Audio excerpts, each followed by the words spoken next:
Yo! What's up mga kachismosos, kachismosa, and welcome back to our YouTube channel. So for today's video, pag-uusapan natin yung issue na kumakalat ngayon, awayan ni Mr. Anjo Iliana at Senator Tito Sotto.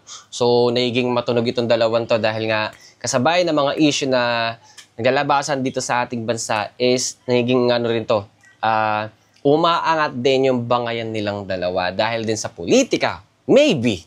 Alright? So, yun po yung ating pag-uusapan natin ngayong araw na ito. And sa mga bago na hindi pa nakakapag-subscribe at bago lamang po dito sa ating YouTube channel, please don't forget to press the subscribe button and click that notification bell para lagi kayong ma-update every time na mag-upload tayo ng mga bagong videos dito sa YouTube natin. And support nyo rin po yung Facebook page po natin at yung ating TikTok account. So, without further ado, umpisahan na natin to.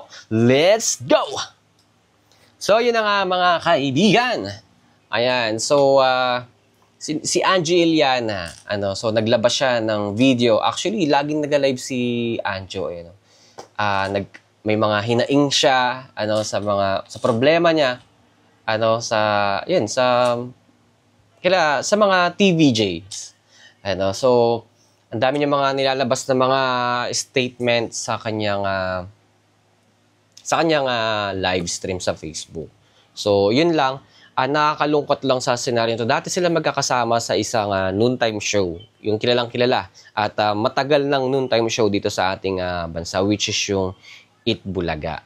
So magkakasama sila pero yun nga lang, nakakalungkot na darating din pala sila sa gantong moment na hindi magkakasundo kung kailang tumatanda na sila.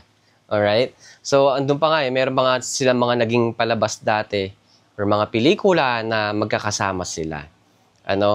So, ayun lang, may pinagmulan, ng issue nila. May pinagmulan kung bakit sila naging hindi magkasundo. Alright? So, sinasabi pa dito na si Anjo Iliana, maglalabas siya ng sekreto ni Tito Sotto na naging jowa daw niya since 2013 yata yun. So, yun po. Ano ang nangyari sa So, noong November 3, 2025, inireklamo ni Anjo Iliana sa isang live stream na may mga trolls na di umano'y konektado sa kampo ni Tito Sotto. Ayon sa kanya, bayad ng mga vloggers. Ito, si Tito Sotto at handa siyang ilahad ang kabit or mistress ng senador mula 2013.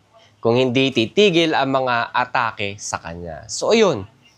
So, ewan ko lang kung mga kaibigan, Di ko sure kung strategy lang nilang dalawa to para mawala din talaga yung pinaka-main issue para matutok sa kanila. Kasi nga, magkaibigan sila at saka ang tagal nila magkasama sa industriya. Especially sa Eat Bulaga.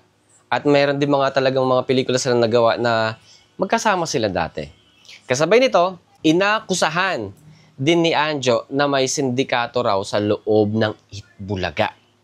At may mga masasamang gawain na hindi na ipinapakita o kinikilala.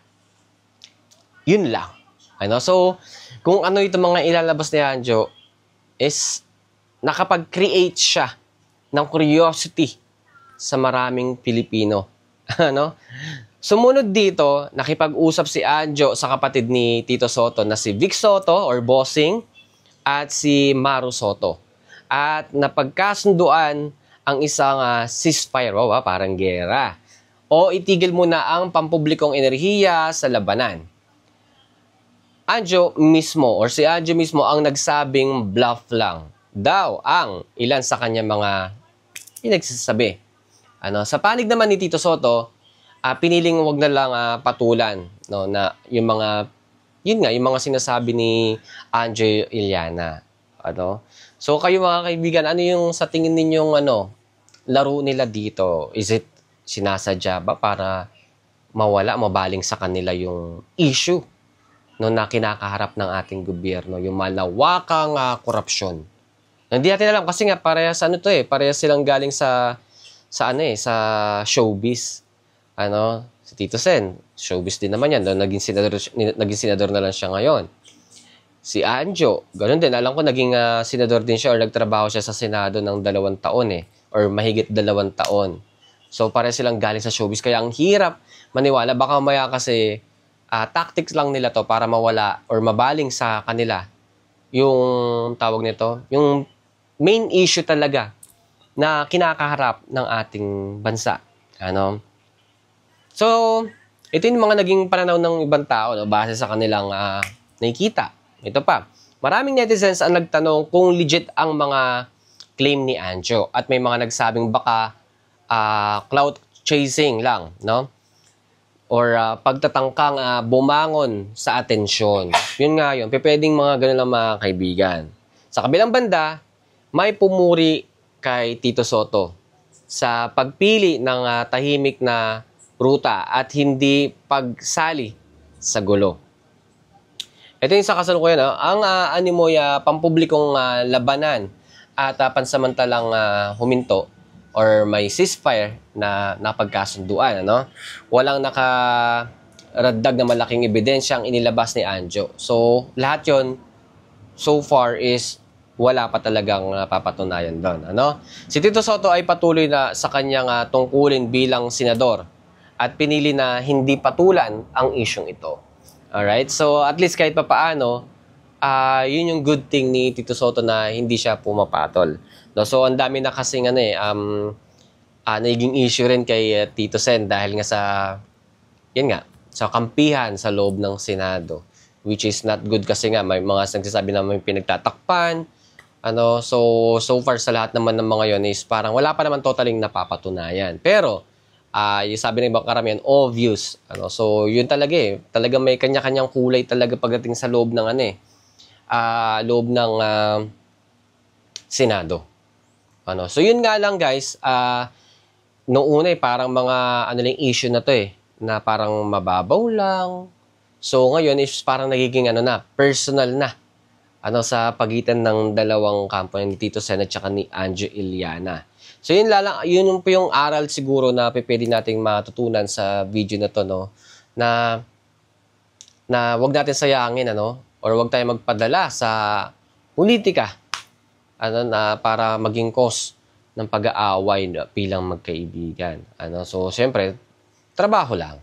Pero yun nga lang, syempre, sa ilang dekada na nilang magkakasama sa industriya, sa showbiz, tapos kung kailan na nasa edad na sila, matatanda na sila, dito pa sila, ngayon pa sila, nagkaroon ng mga ganitong hindi pagkakaunawaan. Kung tutusin, parang parang apakababaw lang siguro, hindi lang siguro nagkasundo sa isang bagay, ganyan, or dahil din sa politika. Pero yun nga, baka tactics lang din para mabura or matuon sa issue nila yung buong Pilipino. Para, alam mo sa panahon kasi ngayon maraming gumagawa ng mga issue para matabunan yung pinaka-main issue na kinakaharap talaga ng ating bansa, which is yung about sa corruption, no? Dahil yan sa flood control, so maaring isa din yan pero be aware mga kaibigan kailangan tutukan pa rin natin kung ano talaga yung issue ng Pilipinas at huwag tayo magpadala sa mga ganito. Alam mo baka i-hook kasi tayo ng mga ganitong issue na mga sa politika rin. For sure yan, yung maaari siguro ginagawa nila para malihis ang intriga patungkol sa corruption na yun or issue.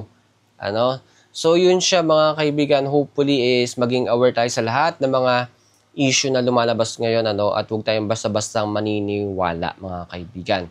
Alright? So huwag tayo rin magpapadala. Baka mamaya porket supporters tayo ni ganito susunod na tayo kahit na